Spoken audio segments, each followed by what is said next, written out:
Hello students.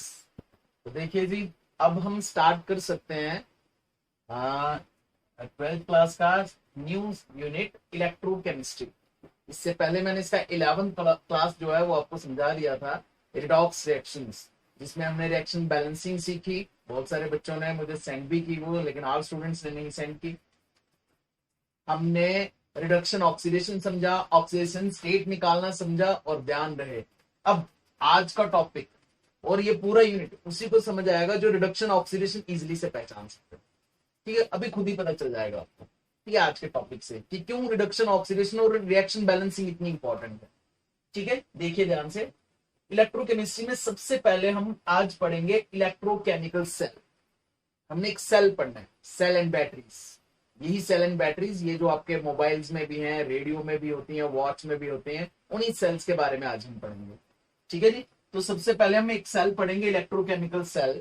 The cell in which chemical energy is converted to electric energy. ये वो cell है जिनमें हम केमिकल एनर्जी को इलेक्ट्रिक एनर्जी में कन्वर्ट कर देते हैं। In this cell chemical energy is converted to electric energy. मतलब हम क्या करते हैं, अब ये तो डेफिनेशन होगी रट्टा मारने के लिए, ठीक है, लेकिन मीनिंग समझिए। इस सेल में हम क्या करते हैं, केमिकल रिएक्शंस करवाते हैं। अभी देखेंगे कैसी केमिकल रिएक्शंस। केमिकल रिएक्शंस करवाते हैं और उन रिएक्शन से करंट बनना स्टार्ट हो जाती है। सेम वही सेल्स और बैटरीज में जैसा होता है, उनमें रिएक्शंस होती हैं, और बच्चों वो रिएक्शंस होती हैं रिडॉक्स रिएक्शंस, रिडक्शन ऑक्सीडेशन वाली रिएक्शंस। ठीक है, इसलिए कह रहा था उसको रिपीट करने के लिए। इस सेल में हम रिडॉक्स रिएक्शंस करवाते हैं और रिडॉक्स रिएक्शन से करंट बनना स्टार्ट हो जाती है। पूरा यूनिट इसी पे बेस्ड है। तो देखते हैं जरा, एक सेल की एग्जांपल हम ले लेते हैं। ठीक है, मैं यहां पे एग्जांपल ले रहा हूं एक जिंक कॉपर सेल की। ठीक है, ये सेल आप खुद भी बना सकते हो, अपनी लैब में, स्कूल की लैब में बना सकते हो, घर की केमिस्ट्री लैब में नहीं बना सकते। ठीक है, स्कूल की केमिस्ट्री लैब में या फिजिक्स लैब में इसके लिए आपको चाहिए एक जिंक की रॉड। जिंक की रॉड जिसको आपने डिप करना है बच्चों जिंक के ही एक सोल्यूशन में, ZnSO4। जिंक के ही एक सोल्यूशन में डिप करना है। जिंक की रॉड आपको फिजिक्स लैब से मिल जाएगी, ZnSO4 का सोल्यूशन आपको केमिस्ट्री लैब से मिल जाएगा, और ये बीकर कंटेनर भी मिल ही जाएगा। फिर आपने फिजिक्स लैब से ही लेनी है एक कॉपर की रॉड, Cu, कॉपर की रॉड, और उसे डिप करना है कॉपर के ही एक सोल्यूशन में, कॉपर के ही एक सोल्यूशन में CuSO4, copper sulphate. Copper sulphate solution chemistry lab से, कॉपर की रॉड मिल जाएगी फिजिक्स लैब से। फिर आपने एक मीटर लेना है, एम मीटर या वोल्ट मीटर या गैल्वेनोमीटर ले लीजिए।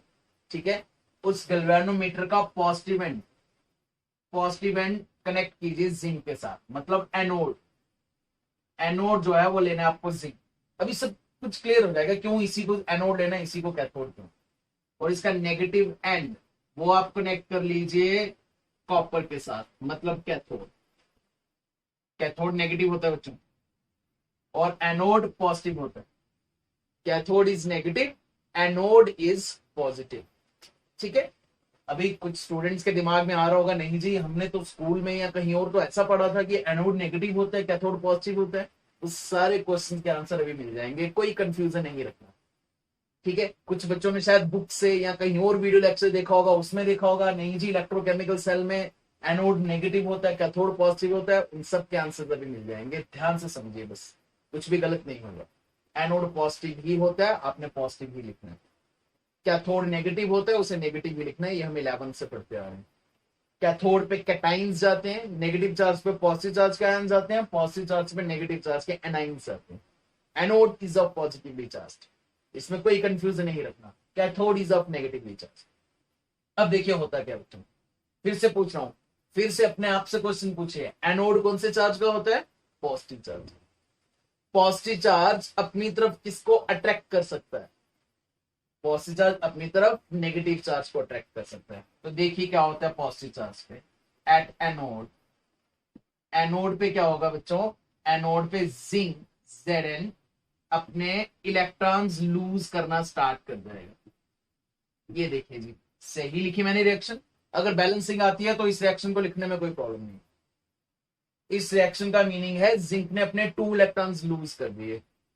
अगर 2 इलेक्ट्रॉन्स लूज किए तो जिंक पे 2 पॉजिटिव चार्ज आ गए।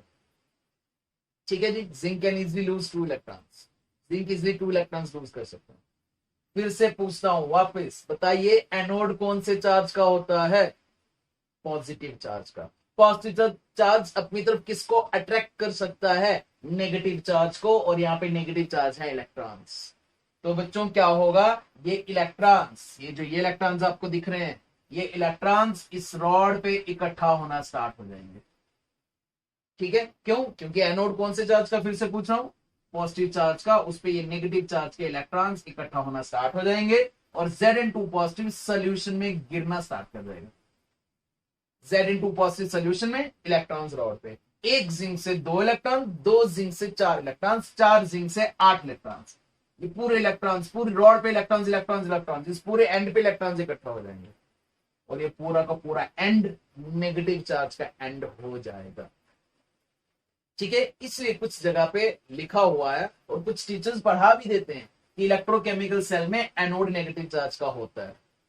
एनोड नेगेटिव चार्ज का होता नहीं है, यहां पे हो जाता है due to the accumulation of electrons. Electrons के एक्युमुलेट होने की वजह से, इकट्ठा होने की वजह से इलेक्ट्रॉन्स यहाँ पे इकट्ठा हो गए, इस वजह से ये एंड पूरा नेगेटिव चार्ज का होगा।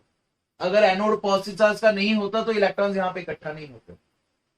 मतलब अगर अब आपसे कोई पूछे बताओ ये एंड क्या है, पॉजिटिव या नेगेटिव, अब आप नेगेटिव बोलो, मतलब जब रिएक्शन की जब ये वर्किंग स्टार्ट हो जाएगी सेल की तो आप कहोगे इसे नेगेटिव एंड। अब ये नेगेटिव चार्ज पे, ठीक है, Zn2 पॉजिटिव सोल्यूशन में गिरते जाएंगे, आपकी ये rod thin thin thin thin, ये रॉड पतली होते जाएगी और एक टाइम ऐसा आएगा डेड भी हो जाए। Zn2 पॉजिटिव सोल्यूशन में जाके मिक्स हो जाए, इसलिए हमने जिंक वाला ही सोल्यूशन लिया ZnSO। ठीक है, तो एनोड पे हमेशा यही रिएक्शन होगी, zinc gives us Zn2 positive plus 2 electrons. ठीक है, अब सोचिए जरा, ये ऑक्सीडेशन हुई या रिडक्शन? इलेक्ट्रॉन्स लूज करना, ऑक्सीजन स्टेट इंक्रीज होना, इट इज ऑक्सीडेशन। इसलिए बच्चों हमने रिपीट किया था, oxidation, reduction, oxidising agent, reducing agent, oxidation state, reaction balancing. ठीक है, अगर किसी ने अभी भी वो चीज रिवाइज नहीं की तो पहले वो रिवाइज कीजिए बच्चों। ठीक है, इस वीडियो लेक्चर को क्लोज कीजिए और वो चीज देख लीजिए पहले 11th की। ठीक है, एनोड पे क्या होगा? ऑक्सीडेशन। बच्चों पूरे यूनिट में क्या, पूरे इंजीनियरिंग में भी अगर आप ये सेल बनाने लगे ना, नहीं कोई भी सेल बनाने लगे, मैं सिर्फ जिंक कॉपर की बात ही नहीं कर रहा, कोई भी अलग अलग सेल ले लो, एनोड पे हमेशा ऑक्सीडेशन, एनोड पे हमेशा ऑक्सीडेशन। इसलिए एनोड पे हमेशा वही चीज रखना जो इजिली इलेक्ट्रॉन लूज कर सके, जो इजिली ऑक्सीडाइज हो सके। इसलिए बच्चों आप यहां पे जिंक और यहां कॉपर रख रहे हो, अगर आप यहां कॉपर, एनोड पे कॉपर और कैथोड पे जिंक कर दो ना, रिएक्शन ही नहीं होगी, सेल वर्क ही नहीं करेगा। कॉपर और जिंक के कंपैरिजन में zinc can easily lose electron, zinc can easily oxidise, zinc का ऑक्सीडेशन पोटेंशियल, देख लो जितने वर्ड यूज कर रहा हूं ये सब 11th के वर्ड्स हैं, तो मैं कह रहा हूं रिवाइज करने हैं पहले। जिंक का ऑक्सीडेशन पोटेंशियल कॉपर से ज्यादा है, जिंक की ऑक्सीडेशन करने की टेंडेंसी कॉपर से ज्यादा है।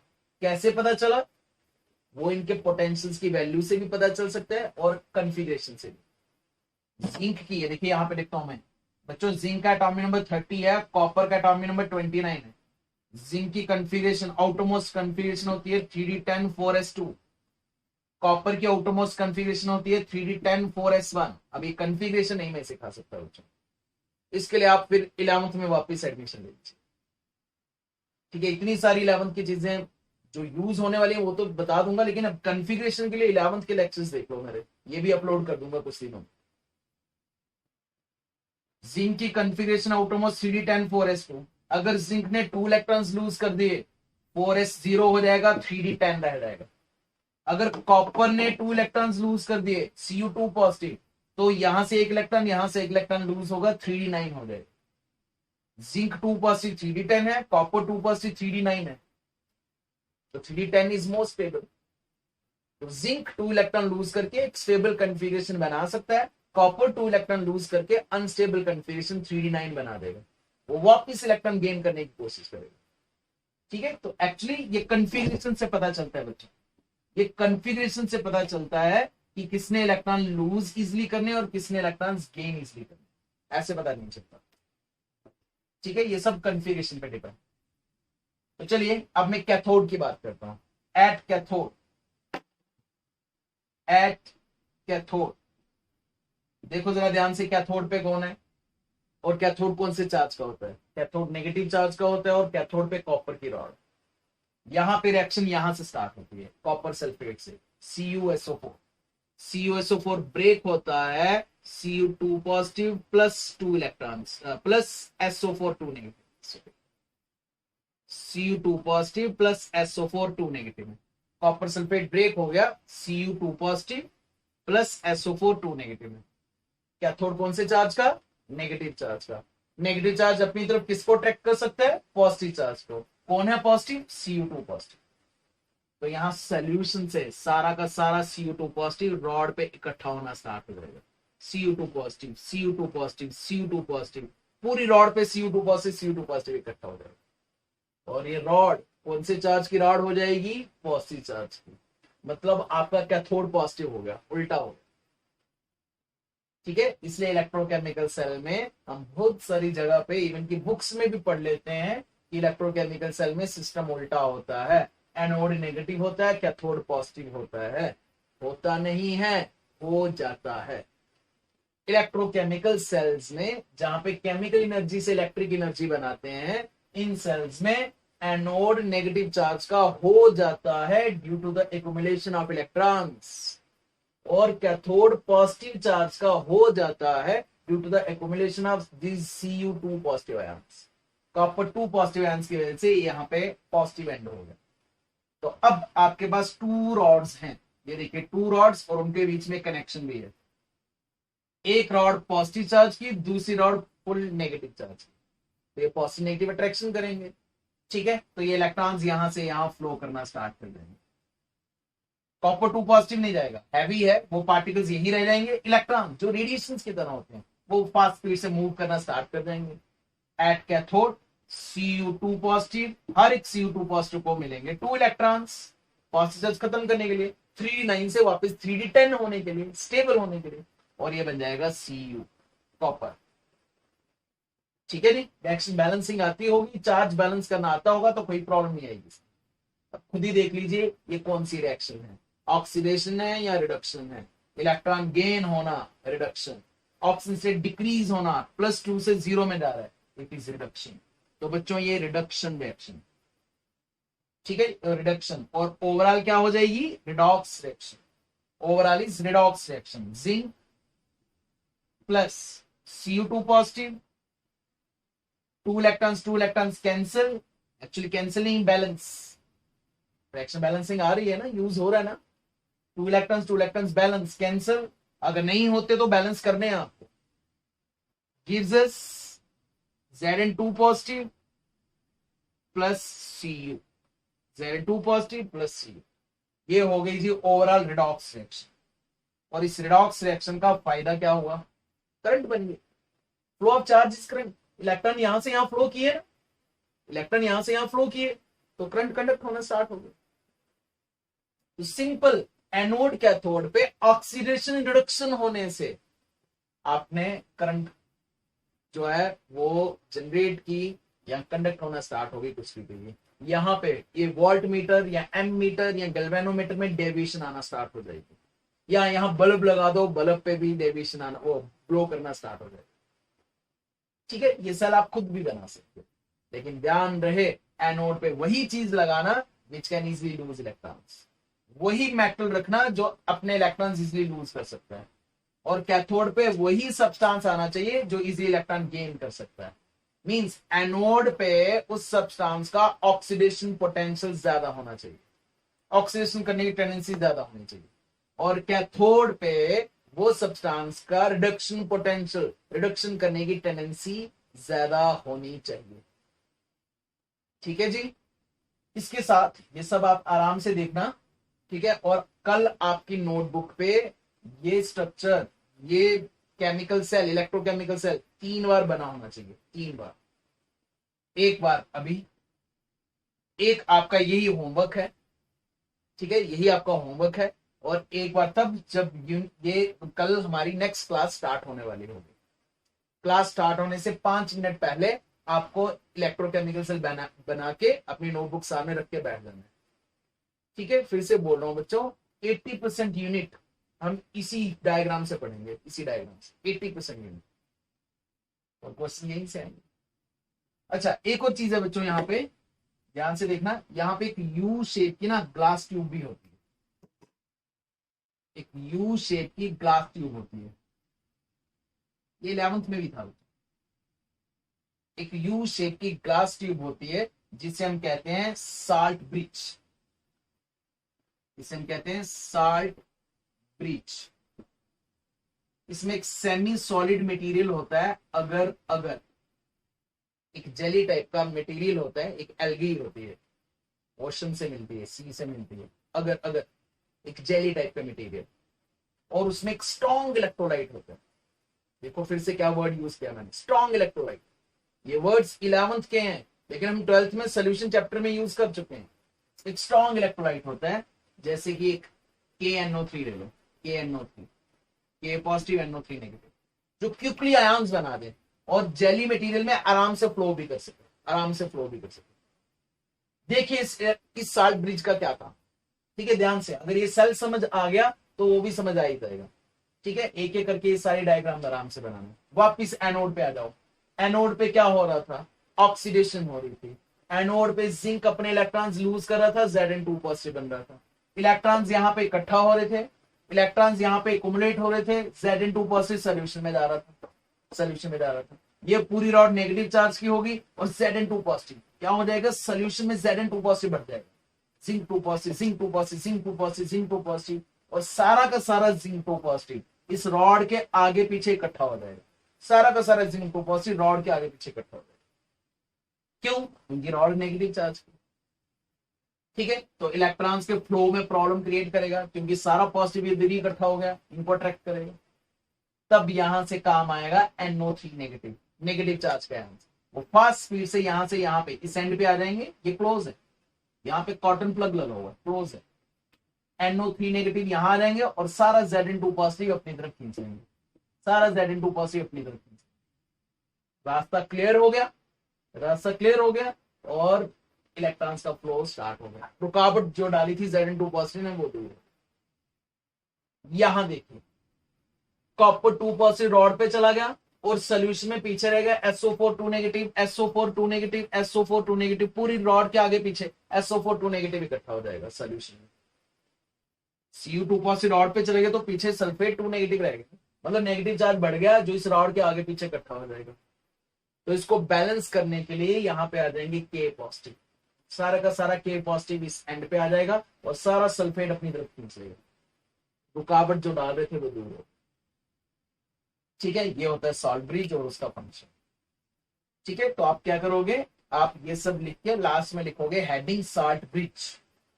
आप लिखोगे salt bridge is a U shaped glass tube, salt bridge is a U shaped glass tube containing a semi-solid material अगर and a strong electrolyte। कोई भी स्ट्रॉन्ग इलेक्ट्रोलाइट, स्ट्रॉन्ग एसिड हो सकता है, स्ट्रॉन्ग बेस हो सकता है, साल्ट हो सकता है, यही होते हैं स्ट्रॉन्ग इलेक्ट्रोलाइट।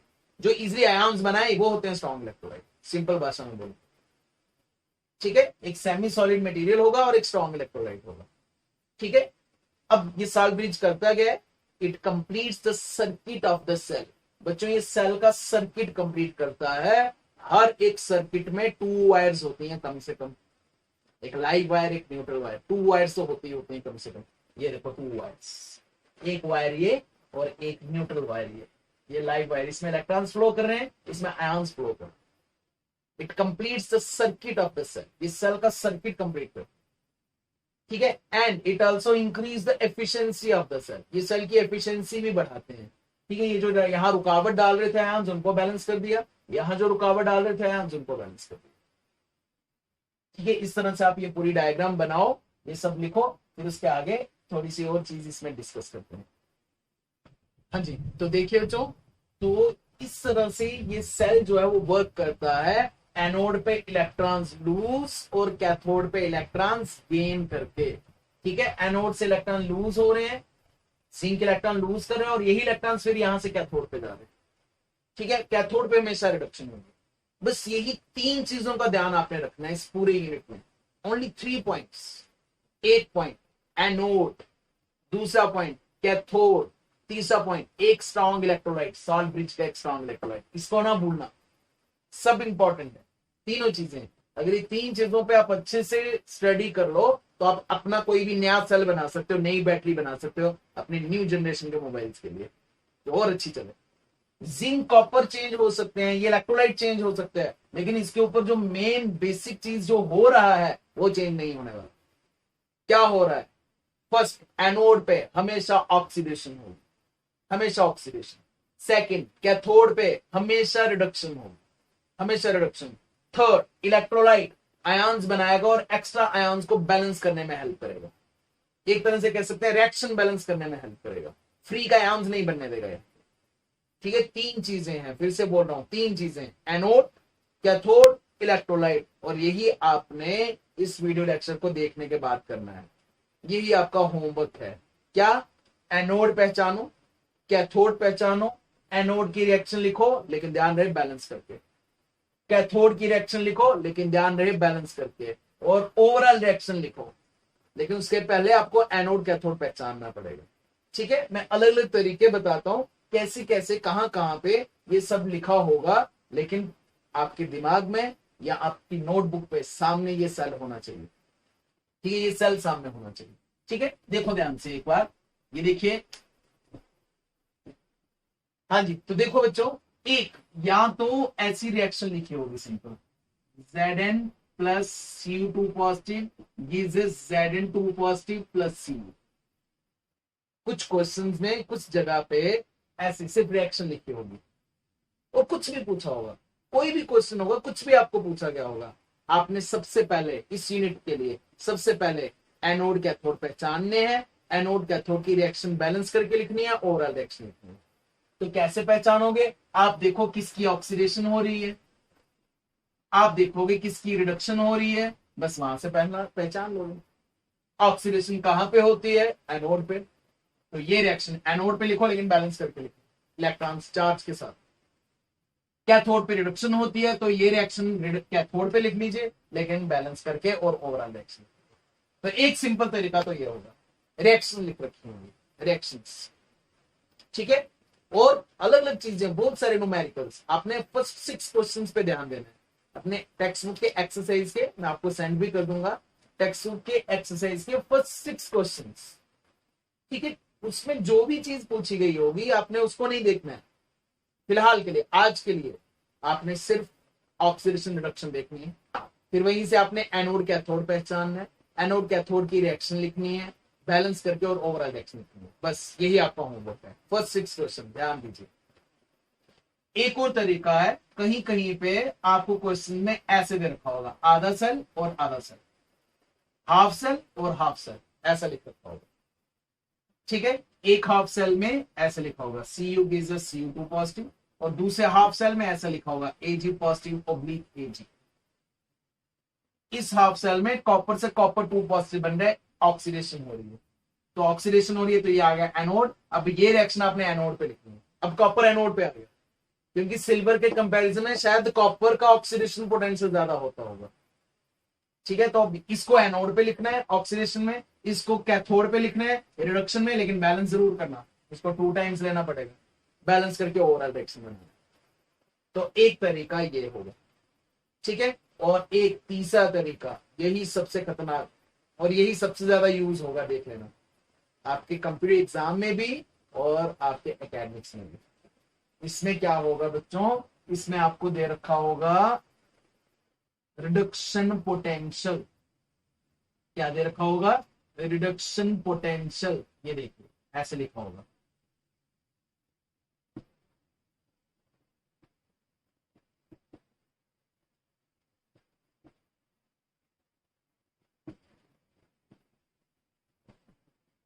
ये लिखा होगा ई नॉट ऑफ, ये होते हैं पोटेंशियल्स। एजी पॉजिटिव से एजी बन रहा है, एजी पॉजिटिव ओब्लिक एजी, इसका मतलब होता है एजी पॉजिटिव से एजी बन रहा है, रिडक्शन।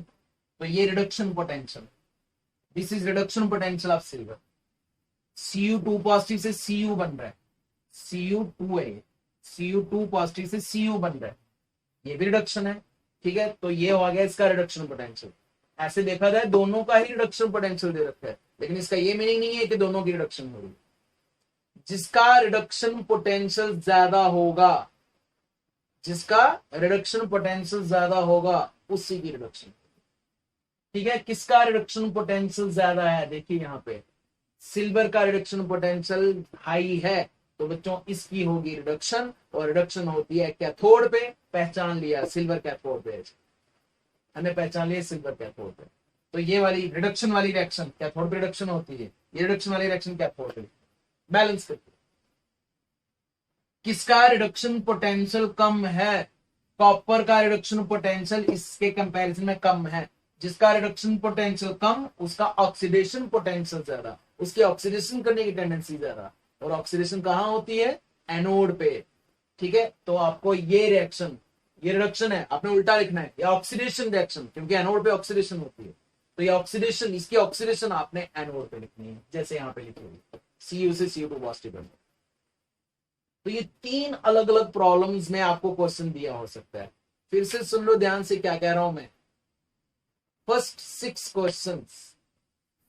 क्वेश्चंस आपने जो भी पूछा गया आपने वो नहीं देखना है। वहां पे गिब्स फ्री एनर्जी पूछी गई होगी, इक्विलिब्रियम कांस्टेंट पूछा गया होगा, आपने कुछ नहीं कैलकुलेट करना अभी वो नेक्स्ट क्लास में आपको कुछ कैलकुलेट नहीं करना। आपको सिर्फ एनोड कैथोड पहचानना है आज के दिन, एनोड कैथोड की रिएक्शन लिखनी है, बैलेंस करके ओवरऑल रिएक्शन लिखनी है बस। जो नहीं समझ आएगा वो मुझे सेंड करना है। ठीक है, जो नहीं समझ आएगा वो मुझे सेंड करना है, और एक क्वेश्चन मुझे करके भी बता देना। Cr plus Cd2 positive gives us Cr3 positive plus Cd। इसका एनोड कैथोड पहचानना है, एनोड कैथोड की रिएक्शन बैलेंस करके लिखनी है। ठीक है, ऑक्सीडेशन रिडक्शन चलो मैं ही बता देता हूं, ये ऑक्सीडेशन है, ये रिडक्शन। तो आप पहचान लोगे किस, कौन एनोड पे कौन कैथोड पे, लेकिन ध्यान रहे बैलेंस करके लिखना। अगर इलेक्ट्रॉन्स फ्री बच गए ना तो वो बैलेंसिंग नहीं है। ओवरऑल रिएक्शन में फ्री इलेक्ट्रॉन्स नहीं आने चाहिए, कैंसिल हो जाने चाहिए। इसलिए बोल रहा हूं बच्चों, इसलिए बोल रहा हूं कि ये क्लास तभी देखना अगर आपको पहले oxidation reduction, oxidation potential, reduction potential, oxidising agent, reducing agent, oxygen state and reaction balancing आती होगी। तो मतलब 11th क्लास का रिडॉक्स रिएक्शन यूनिट आता होगा तो ही ये देखना, नहीं तो आगे कुछ नहीं समझ आने वाला। ठीक है, अभी आज का लेक्चर आपने देखा, थोड़ी बहुत चीज समझ आ जाएगी, लेकिन इसके बेसिस पे आप क्वेश्चन नहीं निकाल पाओ। अब खुद ही ट्राई करके देखो। अभी 6 क्वेश्चन मैंने आपको कहे हैं, वो ट्राई करके देख लीजिए आप। ठीक है, वो 6 क्वेश्चन आप ट्राई करोगे तो उसमें प्रॉब्लम आएगी। जिसको रिएक्शन बैलेंसिंग में प्रॉब्लम है उसको प्रॉब्लम है। अभी तक जिन जिन बच्चों को 12th के स्टूडेंट्स को मैंने पर्सनली ये यूनिट पढ़ाया, ये वाला टॉपिक पढ़ाया, उन सबको प्रॉब्लम आई। ठीक है, क्यों? क्योंकि वही रिएक्शन बैलेंसिंग में गड़बड़ कर रहे हैं, ऑक्सीडेशन रिडक्शन पहचानने में गड़बड़ कर रहे हैं। इसलिए आप इन चीजों का ध्यान रखना, बस आप पे ये होमवर्क है। और वो इलेक्ट्रोकेमिकल सेल कल आपकी नोटबुक पे 3 बार होना चाहिए। एक बार अभी बनाया होगा आपने, एक आपका होमवर्क है, ठीक है जी, और एक बार कल क्लास स्टार्ट होने से पहले आप बनाओगे। नेक्स्ट वीडियो लेक्चर देखने से पहले आप बना के रखोगे सामने इसको। ठीक है जी, आज के लिए इतना ही। जय हिंद, जय भारत।